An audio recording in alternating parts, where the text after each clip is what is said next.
নমস্কার বন্ধু, এখন আপনারা দেখতেই পাবেন যে পুরুলিয়া লোকসভা কেন্দ্রের ফলাফল এবং তার সাথে জানতে পারবেন সারা পশ্চিমবাংলায় কীরকম বাতাবরণ বা কীরকম হাওয়া বইছে এবং কাদের হয়েছে জয়।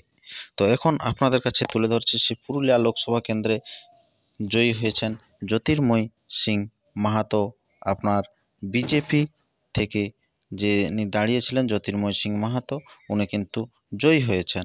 দ্বিতীয় স্থানে কিন্তু শান্তিরাম মাহাতো, তৃতীয় স্থানে রয়েছে আপনার নেপালচন্দ্র মাহাতো, চতুর্থ স্থানে অধিকারী হয়েছেন আপনার অজিত প্রসাদ মাহাতো। এই হলো আপনার পুরুলিয়া লোকসভার ফলাফল এবং এরপরে পশ্চিমবাংলার ফলাফল কি আপনারা সেটাও শুনুন।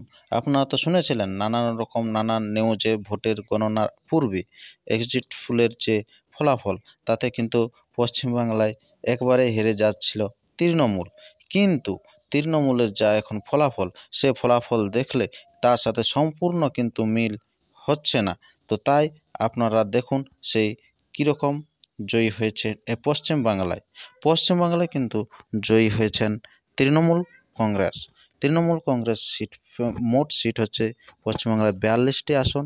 তো 42টি আসনের মধ্যে আপনার ওই তৃণমূল কংগ্রেস পেয়েছেন 29টি, বিজেপি পেয়েছে 12টি এবং কংগ্রেস পেয়েছে 1টি। বিজেপি যে আগের ফলাফল ছিল তার থেকে কিন্তু দুর্বল হয়েছে এই আপনার পশ্চিমবাংলায়।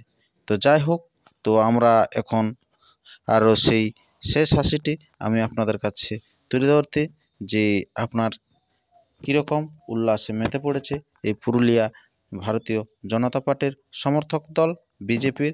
তো সেই উল্লাস আপনারা দেখতে থাকুন, সেই জয় উল্লাস কীরকম তারা দিচ্ছে। আর এরকম অনবরত ভিডিও পেতে চ্যানেলটিকে সাবস্ক্রাইব করে থাকুন।